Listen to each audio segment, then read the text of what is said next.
بسم الله الرحمن الرحيم وصلى الله على سيدنا محمد وعلى آله وصحبه أجمعين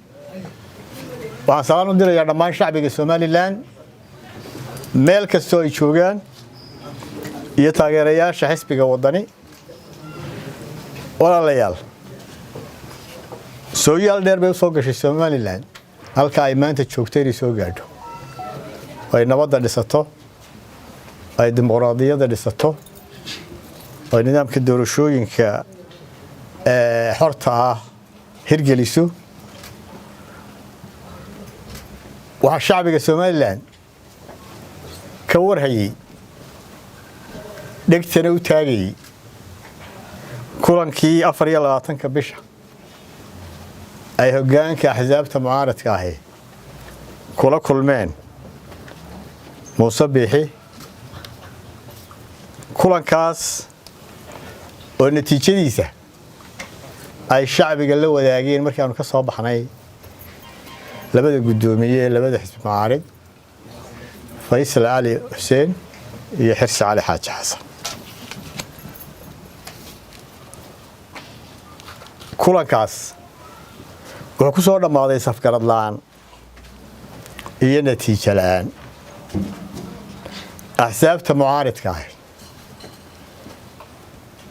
niyad wanaag bay la tageen waxayna qodobada ugu muhiimsan ay kala hadlayeen Muuse waxa kamid ahaa in heshiis laga gaaro iyo safgarad ama qorshaha doorashada ama road mapka madaxtooyada doorashada qorsheysan 13 November in komishanka qaranka oo xudun u ah qabashada doorashooyinka faragelinta laga daayo lana buuxiyo xubnaha ka dhiman baarista iyo gudiyada laga joojiyo diiwaangelinta la bilaabo agaasimaha guud in la xayeysiiyo lagana bedelo xubinta shaqaalaha madaxtooyada ah ee uu soo magacaabay isagu si loo ilaaliyo madax bannaanida komishanka doorashooyinka qaranka kulanka waxa nooga soo baxay midabkii dhabta ahaa ee Muuse Biixi wala ilaahay mahadi in midabkiisa dhabta ay soo baxo iyadoo muddadii doorashada madaxtooyada 13 November muddo badan ka hadhay waxaan u tagnay madaxweyne odaytinimadii dhaqankii la jeclo dastuurkii iyo shuruucdii dalka intiiba meel iska dhigay rabana una muuqato inuu helo maalmo xaaraan ah oo xukunka ku sii waaro taasina ma suurto geliso axsaabta qaranku waxay u tageen madaxtooyada in muranka doorashada muranada sharci iyo siyaasadeed la soo afjaro doodo dhaadheer kadib kulankaas waxaan kala soo noqonay hungo iyo gacmo maran Muuse wuxuu ekaa in awoodii qaranka dastuurkii iyo shuruucda dalka tunka ku qaatay albaabkii doorashooyinka iyo wada hadalkana qofulkii ugu weynaa ku dhuftay mana jirto sabab axsaabtu ugu noqnoqoto haddii aan mowqifkiisa waxba iska bedelin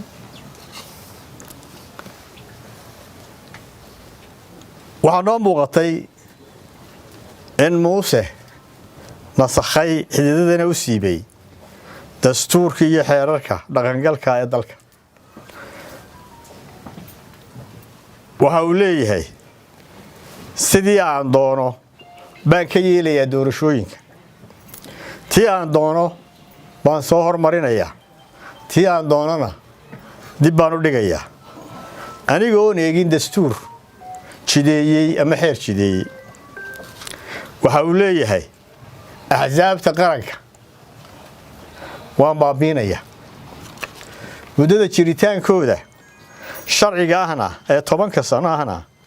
waan soo yaraynaya waxay noqonayaan ururo taas oo aan sharcina ahayn suurtagalna ahayn awoodna aanu lahayn waxa uu leeyahay waxaan soo hormarinayaa doorashada ururada iyo axsaabta aan xeerkoodii wali la samayn annana waxaan leenahay oo aanu ku celcelinaynaa ma jirto doorasho ka horeyn karta ta madaxtooyada ee 13 November 2022 axsaabta mucaaradka ah waxay soo jeediyeen san xagga horena ku soo sheegay in commissionka la daayo si doorashadu u qabsanto shaqadooda loo fasaxo diiwaangelinta loo fasaxo agaasimaha guud laga bedelo waxaan kaloo ku celinaynaa gudiyadaas gudiga baadhista u saaray waa gudi xisbiyeysan oo xisbi kaliya ah mana aha gudi dhexdhexaad ah hanti dhowrka guud ee dhowr jeer la sheegay inuu commissionka tagay ama baadhay xaq uu leeyahay inuu baadho laakiin October sanadkii hore ayuu hanti dhowrku baadhay commissionka bil ama 2 bilood kadibna wuu soo celiyay baadhistii waanu fasaxay waxaanu fasaxay dhamaan xisaabihii wuxuu fasaxay inay shaqadooda qabtaan taasoo calaamad ahayd inaan waxba lagu helin waa nasiib darro ah in maalintii isbedelka ay sameeyeen ay gudoomiyaha bedeleen in auditkii fasaxay oo waraaqii dib u qaatay auditkana waxaan leenahay hadaad markii hore fasaxday waxa cusub aad ku ilowday meesha maxay ahaayeen hawsha riboodka uu soo qorayna waxaanu leenahay iska hubso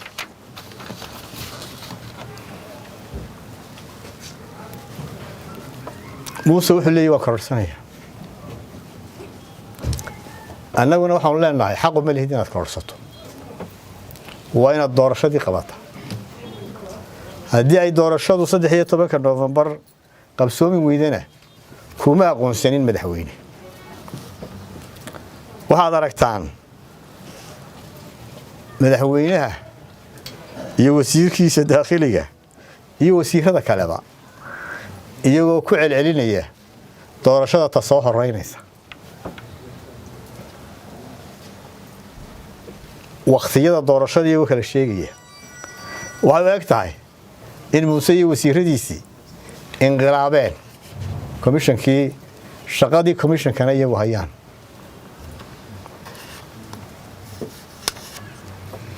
ma isu eeg yihiin ayaamu gaariga wuxuu yiri haddaan guuga ku kordhaa gabow mooyee ku tarin garaad iyo waaya arag ilaa wax ma dhaantid geed sanadadii qaraadha ee kulmiye iyo maanta ma isu eeg yihiin waxa nasiib darro ah in jidkii qodxaha badnaa ee Muuse soo maray maantana uu taagan yahay insha Allah iyadoo tiisii ka fudud ayaynu ka gudbi doonaa Somaliland waxay mudnayd inay hesho dawladnimo inoo rumaysa riyooyinkii iyo hiigsigii naruurada iyo nimcadu ka buuxday Somaliland waxay mudan tahay dawladnimo iyo xukun meerta ah oo la wada leeyahay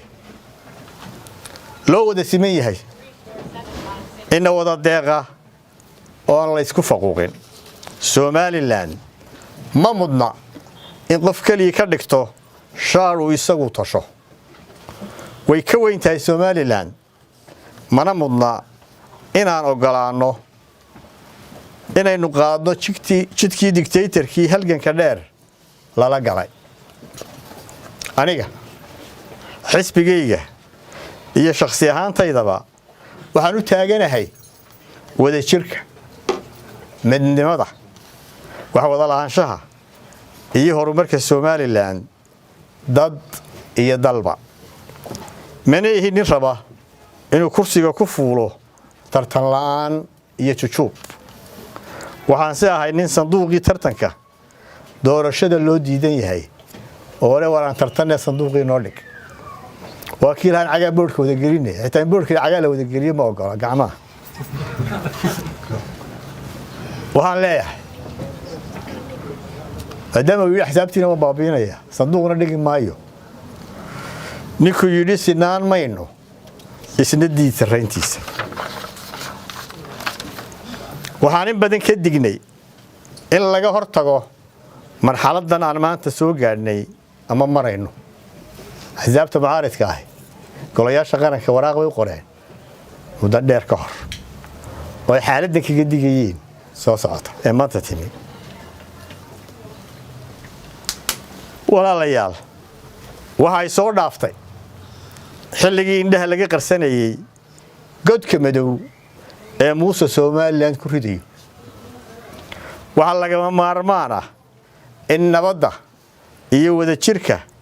iyo wada lahaanshaha la difaaco waxa laga maarmaan ah in la difaaco dawladnimada inaga dhaxaysa ee aynu wada lahayn Muuse ka hor Muuse kadibna aynu wada yeelan doono waxay nagu waajibaa inaan Somaliland ka difaacno kaligii taliya damacsan inuu xoog ku haysto kuna xukumo dalka waxay nagu waajibaa inaan ka hortagno doonista guracan uu Muuse doonayo inuu kursiga kaga dhigto boqortooyo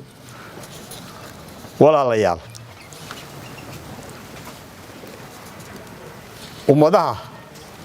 marka ay samaysto diktatoriyadu ama bilowga diktatoriyada ee dal kasta wuxuu horseedaa burburka ummadda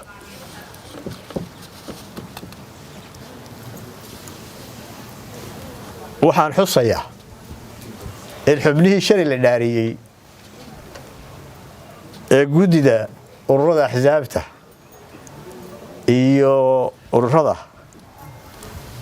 aanay sharciyadoodu dhammaystirnayn sida sharciga ku qoran sida garyaqaano madax bannaan ilaa shalayto ay sheegayeen oo meel kasta kala jooga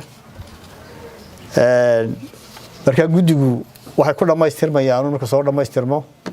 waxaanay hawshooda bilaabayaan marka ay soo dhammaystirmaan waxaan ugu baaqaynaa baaqa koowaad laba baaq baan halkan ka soo jeediyo baaqa koowaad shacbiga Soomaaliyeed ma soo jeedinaya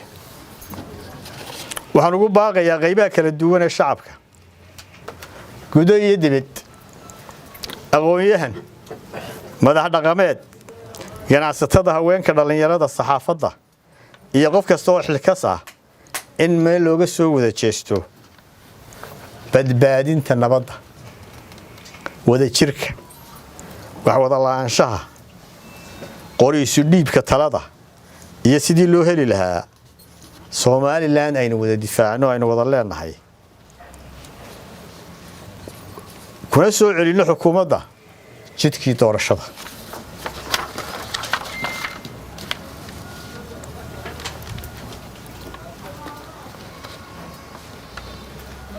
ugu dambayn